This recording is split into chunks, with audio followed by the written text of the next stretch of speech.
ஒரே நாளில் ஒருத்தரோட பேர் வந்து தலைகீழாக மாறிடும் அப்படின்னு சொல்லுவாங்க. நான் எதை சொல்கிறேன்னா அப்படின்னா, ஒருத்தர் நல்லவர்னு சொல்லுவோம், திடீர்னு பார்த்தா அவரே வந்து கெட்டவர் அப்படின்னு சொல்லுவோம். ஸோ சரியான எடுத்துக்காட்டாக இப்போ ரீசெண்ட் டைமில் கேபிஒய் பாலா, இவர் நல்லவரா கெட்டவரா, அதாவது நல்லவர் கெட்டவருங்கிறது அவருடைய குணம் அந்த மாதிரி ஒரு தனிப்பட்ட முறையில் அப்படின்றத தாண்டி சமுதாயத்தில் தன்னை எப்படி காட்டிக்கிட்டாரு அப்படின்னா, ஒரு தியாக செம்மல். அவர் வந்து எங்கே போனாலும் வந்துட்டு யாருக்கு கஷ்டம்னாலும் பாலா போய் ஹெல்ப் பண்ணுவார். யாருக்கா அவரோட கஷ்டமா அந்த கேபிஒய் பாலாவை டேக் பண்ணி விடுங்கப்பா, அவர் ஹெல்ப் பண்ணிடுவார். அந்த அளவுக்கு எங்கே பார்த்தாலும் அவரை பற்றி தான் பேச்சாக இருந்துச்சு. நிறைய இடங்களில் வந்துட்டு கேபிஒய் பாலா வந்து ரொம்ப நல்ல பையன், அந்த பையன் வந்து இவ்வளோ ஹெல்ப் பண்ணிகிட்ருக்கான், இவ்வளோ கஷ்டப்பட்டு ஒரு ஃபேமிலியிலேருந்து வந்து எல்லாத்தையும் மாற்றிட்டான் அப்படின்ற மாதிரிலாம் பேசிகிட்டு இருந்தாங்க ஒரு பக்கம். இப்போ 2 நாளாக என்ன பேசிகிட்டு இருக்காங்க அப்படின்னா, கேபிஒய் பாலா வந்து யார்? அவர் வந்து ஒரு ஈவெண்ட் பண்ணுறாரு, ஒரு சேனலில் ஒர்க் பண்ணிகிட்டு இருக்காரு. அதை தாண்டி அவருக்கான அந்த பிரபலத்தை வச்சு சில விஷயங்களை பண்ணி சம்பாதிக்கிறார். ஆனால் அந்த காசை வச்சு எப்படி ஒரு தனியாக ஒரு ஹாஸ்பிட்டலே அவரால் கட்ட முடியுது, ஆம்புலன்ஸ் வாங்கி கொடுக்க முடியுது, ஒருத்தர் பைக் இல்லைன்னா அவருக்கு பைக் வாங்கி கொடுக்குறாரு, ஒருத்தர் ஸ்கூட்டி வேணால் ஸ்கூட்டி வாங்கி கொடுக்குறாரு, ஒருத்தர் உடலில் வந்து அவருக்கு என்னால் வேலை செய்ய முடியல அப்படின்னா அவருக்கு ஒரு தொழில் அமைச்சு கொடுக்குறாரு. ஸோ இந்த மாதிரிலாம் பண்ணுறதுக்கு எங்கேருந்துப்பா அவர் காசு வருது, இவர் ஏதோ ஒன்று பண்ணுறாரு அப்படின்ற மாதிரியான விஷயங்களை பேச ஆரம்பித்தாங்க. அது முக்கிய காரணமாக ஆரம்பிச்சு விட்டது யாருன்னு கேட்டிங்கன்னா கூல் சுரேஷ் அவர்கள். ஆனால் இந்த கேள்வி அவர் மட்டும்தான் கேட்டாரான்னு கேட்டிங்களா? கண்டிப்பாக கிடையாது. எல்லார் மனசுக்குள்ளேயும் இந்த ஒரு கேள்வி இருந்துச்சு. என்னதான் வந்து நம்ம கஷ்டப்பட்டு வேலை பார்த்தாலும் 24 hours வேலை பார்த்தாலுமே நம்மளால் வந்து ஒரு வீடு கட்ட முடியல, நம்மளால் ஒரு பொருளை வாங்குறதுக்கு அவ்வளோ யோசனையாக இருக்குது. என்னடா இவ்வளோ சம்பாதிச்சாலும் பத்த மாட்டேதுன்னு ஓடிட்டு இருக்கு இந்த உலகத்தில், ஒரு ஆள் எப்படி வந்து இவ்வளோத்தையும் பண்ண முடியும்? அப்போ ஏதோ யாரோ ஹெல்ப் பண்ணுறாங்க அப்படின்ற மாதிரி இந்த பிரச்சனை ஆரம்பிச்சது. இது எங்கே இருந்து ஆரம்பிச்சது அப்படின்னு கேட்டிங்கன்னா, ராகவா லாரன்ஸ் வந்து இதுக்கு முன்னாடி நிறைய ஹெல்ப் பண்ணியிருக்காரு, நீங்கள் பார்த்துருப்பீங்க. இப்போயும் பண்ணிட்டு தான் இருக்காரு. அவர் ஒரு ட்ரஸ்ட் ஒன்று நடத்திட்டு இருக்காரு. அந்த ட்ரஸ்ட் வந்து முறையாக நடக்குதா அப்படின்னு பார்க்கும்போது அது உள்ள சில சிக்கல்களை வந்து ஓப்பன் பண்ணி காமிச்சாங்க. இல்லைங்க இப்படி தான் நடக்குது, எங்கெங்கேயோ இருந்து பணம் வருது, அதனால தான் இவ்வளோ ஹெல்ப் பண்ண முடியுது அப்படின்ற மாதிரிலாம் சொன்னாங்க. ஸோ அதே பாணியில் தான் வந்து இவரும் வராரு. ஏன்னா அவர் பின்னாடி இருந்து அவர் சொல்கிற மாதிரியும் அவருக்கு அப்புறம் ஒரு ஹீரோவானதுக்கு எல்லாத்துக்கும் ரீசனுமே வந்து அங்கேருந்து வந்த மாதிரி தான் இருந்துச்சுன்ற மாதிரி தான் இருந்துச்சு. இதுக்கிடையில் ஒரு படம் நடிச்சுக்காரு, காந்தி கண்ணாடி அப்படின்ற படம். இந்த படத்தில் கூட ஒரு விஷயம் சொல்லியிருப்பாங்க, அதாவது சின்ன மீனை போட்டு பெரிய மீனை பிடிக்கணும் அப்படின்றது. சின்ன மீன் அப்படிங்கிறது என்னன்னா, தான் கஷ்டப்படுற காசை ஏழை எளிய மக்களுக்கு கொடுத்து அதுலேருந்து நம்ம வந்து ஒரு பெரிய புகழ் சம்பாரிச்சுட்டு அதுக்கப்புறம் நம்ம ஒரு ஹீரோ ஆயிடலாம் அப்படின்ற மாதிரி ஒரு டாக் உருவாச்சு. காரணம் என்ன அப்படின்னா, காந்தி கண்ணாடி ரிலீஸ் ஆனது நீங்கள் பார்த்துருப்பீங்க. அந்த படம் வந்து அந்த பையன் மனசுக்காவது ஓடிடணும்ப்பா, அந்த பையன் நல்ல பையன், அதுக்காவது படத்தை பார்த்துடணும் அப்படின்னு சொல்லி மக்கள் போய் பார்க்குறாங்க அந்த படத்தை.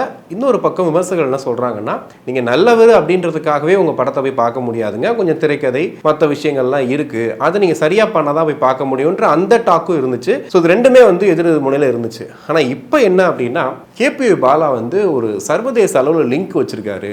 அவர் லாஸ்ட்டாக அமெரிக்கா போயிட்டு வந்ததுக்கு அப்புறம் தான் வந்து அவருக்கு இந்த அளவுக்கு ஹெல்ப் பண்ணுறாரு, நிறைய பண்ணுறாரு அப்படின்ற மாதிரிலாம் தொடர்ந்து இப்போ பேச ஆரம்பிக்கிறாங்க.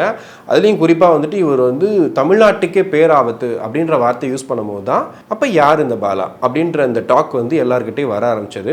ரீசெண்டாக ஒரு பேட்டியில் கூட பாலா அவர்கள் சொல்லியிருந்தாரு, இந்த மாதிரி நான் ஒரு இடத்துல ஒரு வெளிநாட்டில் ஒரு ஷோக்காக போயிருந்தேன், அங்கே ஒருத்தர் என்னை பார்த்துட்டு நீங்கள் தானே பாலாவா அப்படின்னு கேட்டார். ஆமாம் சார் நான் தான் கேபிஒய் பாலா அப்படின்னு சொன்னதுக்கு அப்புறமா அவர் கூட ஃபோட்டோலாம் எடுத்துக்கிட்டு கையில் இந்த மோதிரத்தை கழட்டி என்கிட்ட கொடுத்தாரு, இதை வச்சு ஏதாவது நல்லது. இல்லை சார் நான் அப்பெல்லாம் காசு வாங்குறது இல்லை அப்படின்னு. இல்லை இந்தா வச்சுக்கோ நீ நல்லது பண்ணு அப்படின்னு கொடுத்து விட்டாரு. இவர் வாங்கிட்டு வந்துட்டேன்னு சொன்னார். இதை சொல்றதுக்கு முன்னாடி அவர் அவ்வளோ யோசனையோடு தான் சொன்னார். பிகாஸ் என்ன அப்படின்னா, நல்லது செய்கிறாங்க இவர் வந்து இன்னைக்கு ஏழை எளிய மக்கள் நல்லது செய்கிறாங்க, அதனால பாவங்க விட்டுருங்க, அவர் ஏதோ ஒன்று பண்ணி சம்பாரிச்சுட்டு கொடுக்குறாரு அப்படின்னு எடுத்துக்கிட்டாலும், இன்னொரு பக்கம் பார்த்தா ஒரு ஆள்னால எப்படி இவ்வளோ நல்லது செய்ய முடியும், அப்போ ஏதோ ஒரு இடத்துல இருந்து சோர்ஸில் ஒரு காசு வராமல் இருக்குமா அப்படின்ற அந்த கேள்வியை தான் இவங்க இந்த பாணியில் இப்போ எழுப்பியிருக்காங்க. இது இவருக்கு மட்டும் இல்லை, நிறைய பேருக்கு இருந்துச்சு. ஏகப்பட்ட பேர் நல்லது செய்ய வருவாங்க, அவங்க பேக்ரவுண்ட் பெருசாக இருக்காது, ஆனால் வந்து அவங்க இந்த விஷயம்லாம் பண்ணுறாங்கன்னும் போது ஒரு சந்தேகம் வரதான் செய்யும். குறிப்பாக கேபிஒய் பாலா ஒரு அவார்ட் ஃபங்க்ஷனில் பேசும்போது அவங்க அம்மா வந்திருக்காங்க. அவங்க அம்மாட்ட சொல்கிறாரு, அதாவது எங்களுக்கு சொந்த வீடு கிடையாது, எங்கள் அம்மாவுக்கு ஒரு செயின் வாங்கி கொடுத்தேன், அவ்வளோதான் எனக்கு வந்து எங்கள் அம்மாவுக்கு நான் கொடுத்தது, அதை தாண்டி எல்லாமே இந்த இதில் தான் நான் போட்டுட்ருக்கேன் அப்படின்னும் போது நமக்கு ஒரு பெரிய சந்தேகம் வருது. அப்போ ஒரு இன்வெஸ்ட்மெண்ட்டாக தான் இதை பண்ணாரா? ஏன்னா இன்னைக்கு எப்பேற்பட்ட மனுஷனாக இருந்தாலும் ஒரு கட்டத்தில் நம்ம சம்பாதிக்கணும், அம்மாவுக்கு ஒரு வீடு வாங்கி கொடுத்துடணும், நம்ம ஒரு வீடு சொந்த வீடு கட்டி செட்டில் ஆயிடணும் அப்படி தான் யோசிப்பாங்க. அப்படி இருக்கும்போது கேபிஒய் பாலா வந்து இது எல்லாத்தையும் ஒரு இன்வெஸ்ட்மெண்ட்டாக பண்ணாரா அப்படின்ற ஒரு கேள்வியும் இருக்குது. இன்னொன்று, இன்னைக்கு இருக்கக்கூடிய நடிகர்கள் எவ்வளோ பேர் இருக்காங்க, நிறைய சம்பாதிக்கிறாங்க, பெரிய பெரிய மனிதர்கள் இருக்காங்க, அவங்களால கூட இப்படி இறங்கி இந்த விஷயத்தை செய்ய முடியுமான்னு கேட்டால் ரொம்ப கஷ்டம். ஏன்னா நிறைய இடங்கள்ல நீங்கள் இந்த வீடியோ கீழே பார்த்துருப்பீங்க, கேபிஒய் பாலா பாரு என்னென்ன பண்ணியிருக்காரு, நீ என்ன பண்ணுற அப்படிங்கிறது. ஒரு பெரிய நடிகராக இருப்பார், இவ்வளோ சம்பளம் வாங்கியிருப்பார், அவர் கீழே போய் போடுவாங்க, நீங்கள்லாம் அரசியலுக்கு வரீங்க, இது பண்ணி தான் நல்லது பண்ணணும்னு சொல்கிறீங்க, ஆனால் பாருங்கள் கேபி பாலா மாஸ் காட்டுறாரு. இது தொடர்ந்து வந்துக்கிட்டே இருந்துச்சு. ஸோ இது எல்லாத்தையுமே ஒரு பக்கம் வந்து ஒரு கூட்டம் சொல்லிகிட்டே இருந்தாங்க, இல்லைங்க இவர் ஏதோ பண்ணுறாரு, இவர் ஏதோ ஸ்கேம் பண்ணுறாரு, எங்கே இருந்தோ காசு வருது, அதை நல்லது பண்ணுற மாதிரி காட்டிட்டு இவர் பெரிய லெவல் ஏதோ ஒன்று பண்ணிட்டு இருக்காரு அப்படின்ற மாதிரி சொல்லிட்டே இருந்தாங்க. அதில் குறிப்பாக அந்த ஆம்புலன்ஸ் வந்து அந்த நம்பர்ஸ் எல்லாமே வந்து லக்ஸுரி கார் நம்பராக இருக்குது. அப்போ உண்மையிலேயே அந்த ஆம்புலன்ஸ் வந்து இவர் வந்து எங்கேயோ வாங்கி தான் கொடுத்தாரா, இல்லை வந்து திருட்டு வண்டியா, இந்த மாதிரி நிறைய இது ஓடிட்டு இருக்கு. ஆனால் இன்னொரு பக்கம் அப்படி திருட்டு வண்டியா இருந்தால் அது இவ்வளோ நாள் ஓடும்போது அது ஆடியோ பார்த்துருக்க மாட்டாங்களா, கண்டிப்பாக அது வந்து ஏதோ ஒரு இடத்துல வந்து அது மாட்டியிருக்கும். ஆனால் அப்படியும் இல்லாமல் இன்னமும் அந்த வண்டி போயிட்டு இருக்கு, ரன் ஆகிட்டு இருக்கு, ஓடிட்டு இருக்கு. ஆனால் இவ்வளோ நாள் வந்து அதை பற்றி பெருசாக பேசல, திடீர்னு வந்து எப்படி அது அப்படின்னு கேட்குறாங்க.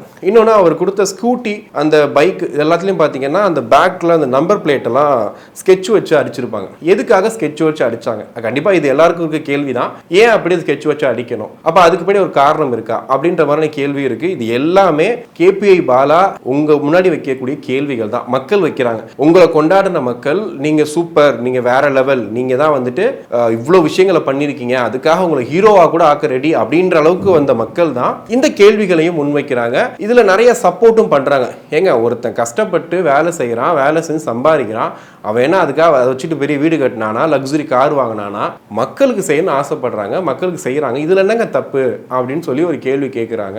அந்த கேள்வியும் கேபி பாலாவோட தான் இருக்கு. ஏன்னா அவங்க இவ்வளோ தூரம் வந்து எவ்வளோ பேரை பார்த்துட்டோம், எவ்வளோ பேர் வந்தாங்க, நல்லது செய்வெல்லாம் சொன்னாங்க, அரசியலுக்கு வரேன்னாங்க, இதெல்லாம் பண்ணாங்க. ஆனால் ஒரு பையன் அதை பண்ணுறான், அதை ஏங்க தப்பாக சொல்கிறீங்கன்ற ரோல்லையும் பார்க்குறாங்க. ஆனால் இதுக்கு எடுத்துக்காட்டாக நிறைய பேரை சொல்லலாம். இப்போ அர்சா சாயின்னு ஒருத்தர் இருப்பார். அவர் ஆக்சுவலி பயங்கரமாக அந்த ட்ரோன்லாம் போட்டு வீடியோ எடுப்பார், நீங்கள் பார்த்துருப்பீங்க. அது தமிழ், தெலுங்கு, மலையாளம் எல்லாத்துலேயும் டப் பண்ணி போடுவாங்க. அவர் பண்ணுற ஹெல்ப்லாம் பார்க்கும்போது ரொம்ப பயங்கரமாக இருக்கும். ஒரு கிராமத்தையே தத்துருவார், அந்த அளவுக்குலாம் பண்ணுவார். ஸோ கையில் கட்டுக்கட்டாக காசு வச்சு போட்டே இருப்பார். அவரும் எண்ட் ஆஃப் தி டே எங்கே வந்தார்னா ஒரு படம் இருக்க தான் வந்தார், ஒரு படமும் பண்ணார். ஸோ அந்த மாதிரி தான் வந்து நிற்கிது. அவர் என்னென்ன விஷயங்களில் போய் சிக்கினாருன்னு உங்களுக்கு நல்லாவே தெரியும். ஸோ இது எல்லாமே வந்துட்டு தன்னுடைய இமேஜை பெருசாக்குறதுக்காக தான் பாலா பண்ணார். அதுக்காக தான் அவர் பண்ணி இன்னைக்கு ஒரு படமே பண்ணி ஹீரோ ஆகிட்டாரு. ஸோ இதே பாணியில் இன்னைக்கு நிறைய பேர் வந்துட்டு இறங்கி ஒரு வேலை செஞ்சு இதெல்லாம் பண்ணிட்டோம் அப்படின்னா நம்மளும் வந்துட்டு இந்த இடத்துக்கு வந்துடலாம் அப்படின்ற ரேஞ்சில் போயிடுவாங்களா? இல்லை இன்னொரு பக்கம் இல்லைங்க, இது வேறு ஏதோ ஒரு விஷயம் இருக்குது, எங்கேயோ இருந்தோ காசு வருது, அதை நல்லா செலவு பண்ணுறாரு அப்படின்ற மாதிரியும் போயிட்டுருக்கு. நீங்கள் என்ன நினைக்கிறீங்க? ஏன்னா வந்து எங்கள் ஆஃபீஸ்க்குள்ளேயே பார்த்தீங்கன்னா நாங்களே கேட்டுக்கிட்டோம், என்னங்க இப்படி சொல்கிறாங்க, என்னங்க என்னவா இருக்குன்னு சொல்லி கேமராமேனை கேட்டோம், அங்கே எடிட்டரை கேட்டோம். அவங்க எல்லாருமே மிக்சராக தான் சொன்னாங்க. ஒருத்தர் சொன்னார் இல்லைங்க அப்படிலாம் இருக்காது, அப்படிலாம் பண்ணக்கூடிய ஆள் இல்லைங்க அப்படின்னு. இன்னொருத்தர் சொன்னார் இல்லை வாய்ப்பு இருக்குங்க, ஏன்னா இவ்வளோ பண்ண முடியுமாங்க, ஏதாவது ஒரு சோர்ஸ் இருக்குங்க, ஏதாவது பண்ணிகிட்டு இருப்பாங்க அப்படின்னாரு. ஸோ எனக்குமே அது வந்து ஒரு குழப்பமாக தான் இருக்குது. எதுவாக இருந்தாலும் கமெண்ட்ஸில் நீங்கள் சொல்லுங்கள்.